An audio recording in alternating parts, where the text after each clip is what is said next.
So the next section of the course is voice, and more specifically, brand voice. And I'm sure a lot of you watching this are asking yourself, who actually needs a brand voice? And we think everyone needs a brand voice. That's the answer to the question. Everyone, I don't care who you are, whether you're a small business owner, someone just playing around on Instagram for fun, a creator, or anything in between, you need to develop a strong brand voice if you're looking for success and to build a strong community on Instagram. So if you take anything away from this course whatsoever, it should really be the importance of brand voice and what it can do for you. So yes, you need it.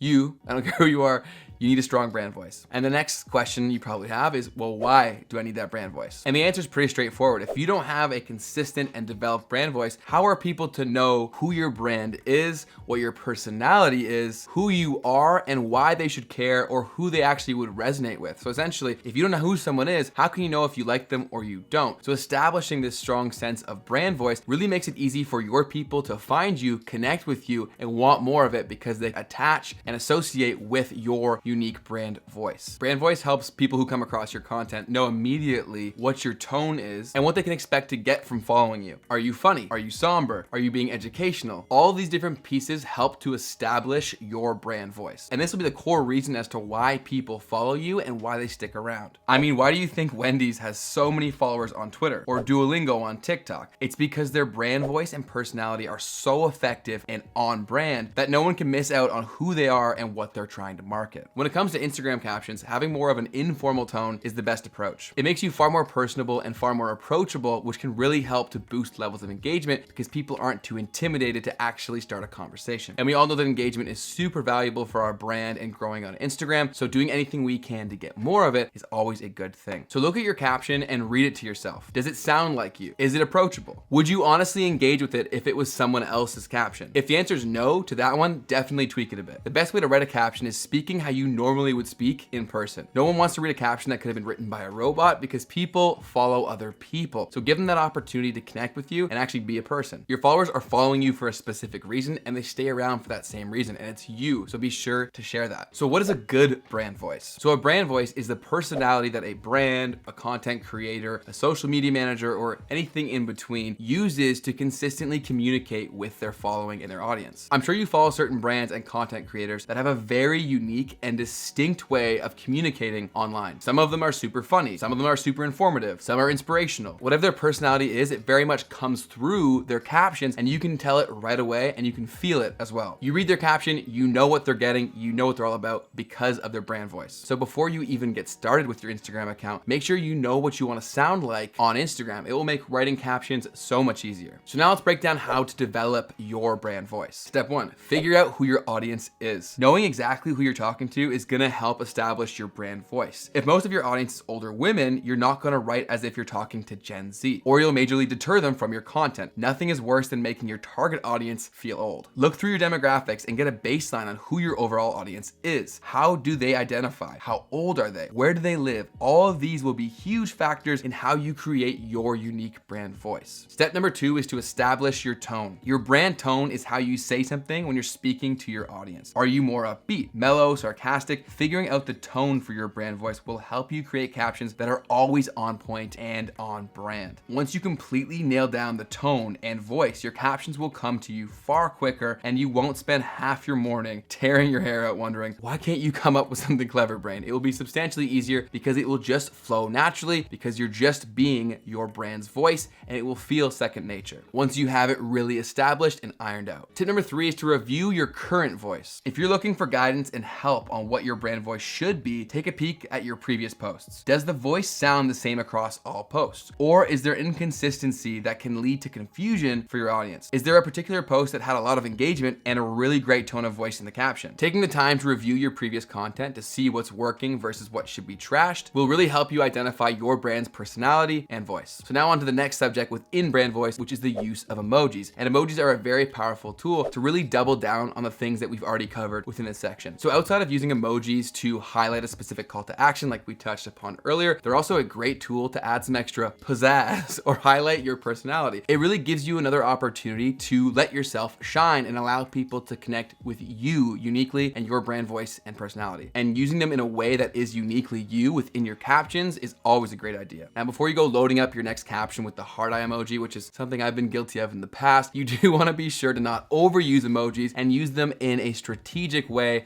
that is in alignment with your other goals and your brand voice on other areas of Instagram. And here's a visual example of how you can use emojis in a very tasteful way to amplify the messaging and the brand voice coming through your caption. It makes things very clean, very concise, and allows you to really stay on brand while delivering great information. So what are some ways that you can add emojis to your captions? Number one is you can start off writing your caption with a string of colorful emojis to capture the attention of your followers. With something eye-popping like a series of colorful hearts, it might make your followers stop and pause and click read more, resulting in more time spent and a higher likelihood of engagement on that post. And the second tip is, like we mentioned with the call to action, emojis can really help to call out specific areas or focus points within the caption. For example, you can use the finger gun emoji, which is one of my personal favorites, to really highlight things that you want to make sure people are spending time looking at and reading. Or you can use something like some sparkles or some jazz hands, if that's more on brand for you, to highlight specific points of the message. The main thing is, whatever point you want to get across, you can use emojis to really highlight it and drive it home. So that was the voice section of this course, and as you'd expect, we do have some homework for you to capture what you've learned from this and really apply it to your unique situation. So here's your homework. Write out what your brand voice is going to be. Look through your demographics to figure out who your audience actually is and develop a brand voice document that you will follow consistently. Think about the tone, the style, the emoji uses, etc., etc. Really figure out exactly how you're going to show up consistently to develop that core brand voice and that brand identity. So take some time here and really figure this out for your specific situation. Create a document that you can work off of to really remain consistent with your brand voice. So get that done, and then I'll see you in the next section of the course, which is your workflow for writing captions.